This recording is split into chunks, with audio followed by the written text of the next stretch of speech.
Queridos irmãos, a paz do Senhor. Nós estamos aprendendo sobre o Evangelho de Marcos, o Evangelho de Jesus segundo o registro do evangelista Marcos, e nós estamos fazendo alguns comentários devocionais, uma leitura e um comentário devocional. Eu quero que você acompanhe, pegue a sua Bíblia, por gentileza, abre aí no capítulo 1, no versículo de número 21 e vamos prosseguir. O texto vai dizer assim: entrando em Cafarnaum, Jesus sai da Judéia, do deserto da Judéia ali, das regiões da Judéia, depois que ele foi batizado por João Batista, depois ele foi tentado por Satanás, então ele parte para a Galiléia, onde ele chama os primeiros discípulos, e ele chamando ali os primeiros discípulos, depois da prisão de João Batista, né? Ele chama os primeiros discípulos ali, está junto ao mar de Quinerete, ou de Genezaré, ou mar da Galiléia.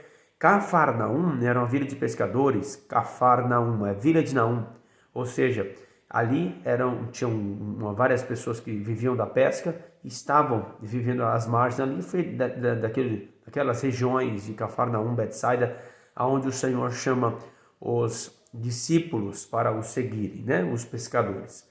E logo no sábado, Jesus, no sábado vai à sinagoga, indo ele à sinagoga, ali ensinava. Sinagoga, eu falei para os irmãos, eu quero ressaltar aqui, na verdade era um local, não era o templo, mas era um local onde as pessoas, os judeus, né, eles oravam, adoravam e liam as escrituras, ensinavam as escrituras.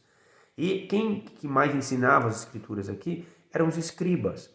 Escribas porque de muito copiar a lei, logo eles tinham um bom conhecimento, um grande conhecimento da lei. Mas na verdade ele não só ensinava e repetia aquilo que estava escrito, ele trazia as suas interpretações acerca daquilo que estava escrito na lei. Então ele dizia, no sábado não pode trabalhar, mas porém pode caminhar 1 quilômetro. É um exemplo, tá?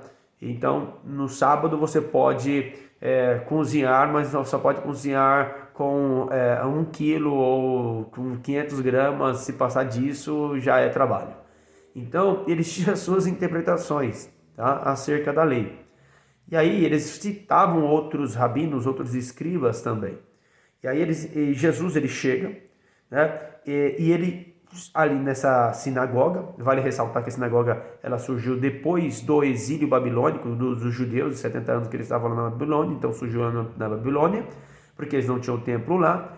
Então era preciso 10 pessoas, a maior de 12, 10 judeus, a maior de 12 anos, para formar a sinagoga, né?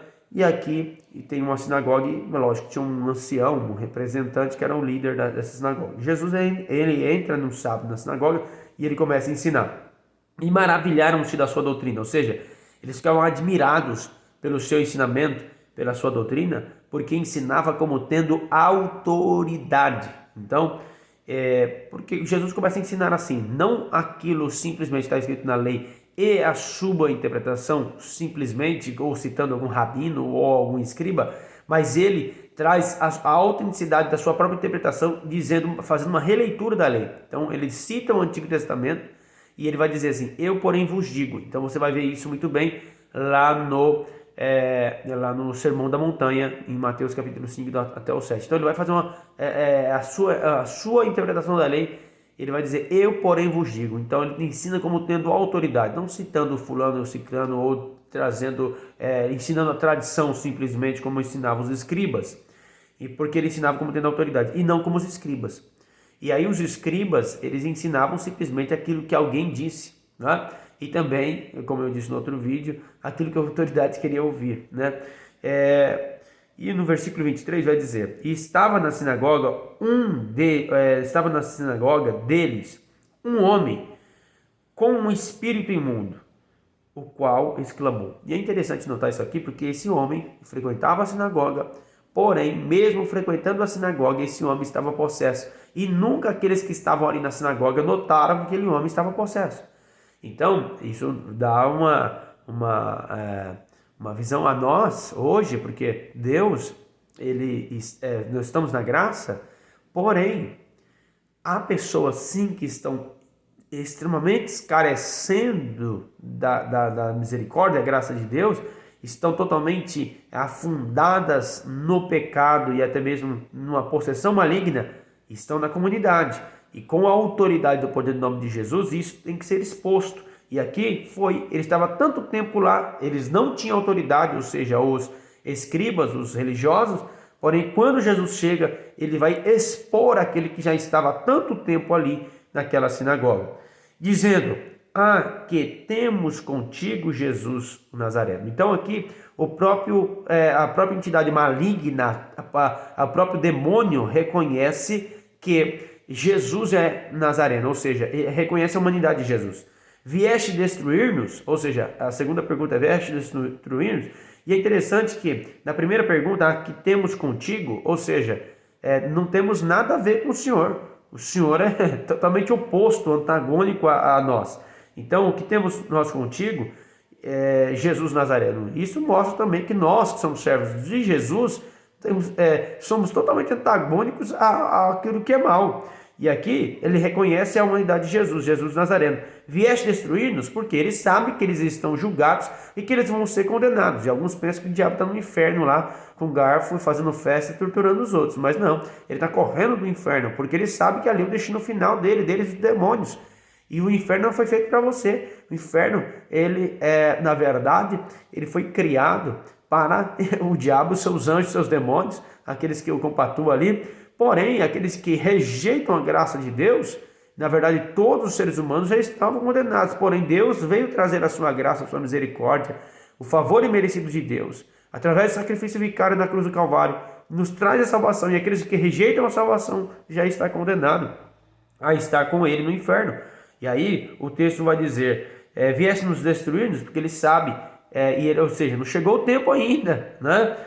Bem sei que és o Santo de Deus. Reconhece aqui a divindade de Jesus, reconhece a humanidade, reconhece reconhece que Jesus não tem nada a ver com eles, reconhece a humanidade de Jesus, reconhece que eles já estão condenados e também reconhece a divindade de Jesus.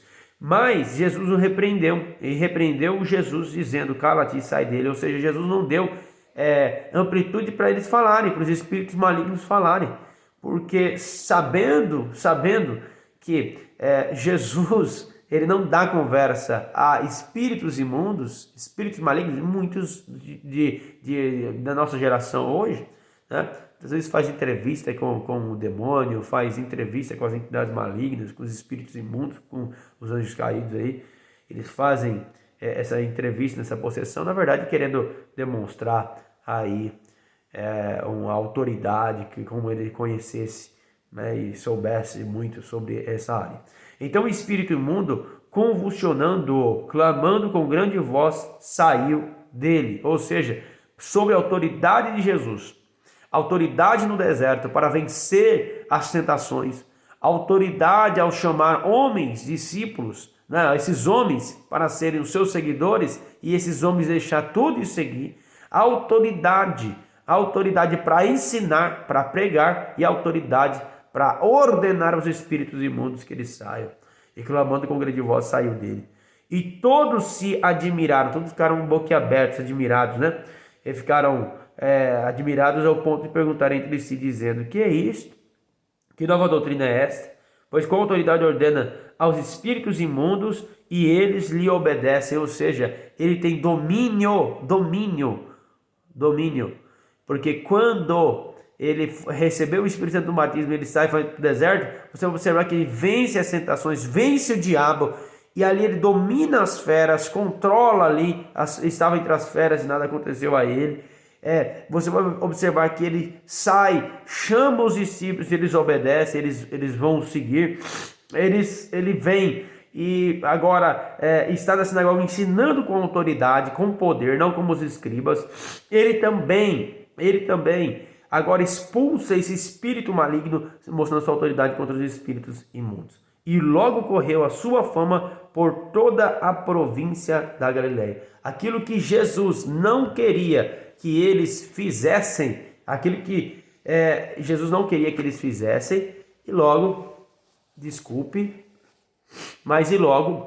nós vamos observar que Jesus não queria que eles propagassem, ou seja, a sua fama, mas muito melhor do que o Facebook, do que o Instagram, do que o YouTube, do que o Twitter, o boca a boca. E eles saíram anunciando. Por que Jesus não queria? Porque os judeus iriam conhecer como curandeiro, como aquele que expulsa demônios. Jesus não queria que conhecesse simplesmente como aquele que cura, aquele que faz milagres, como milagreiro, mas como aquele que ensina. Ele quer ser conhecido pela sua mensagem.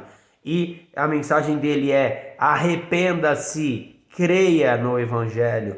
Então mude de vida, de rota, mude de vida. E ele também não quer ser conhecido como líder político simplesmente, mas ele quer ser conhecido como aquele que veio reinar, governar sobre as vidas, sobre os corações, sobre os seres humanos.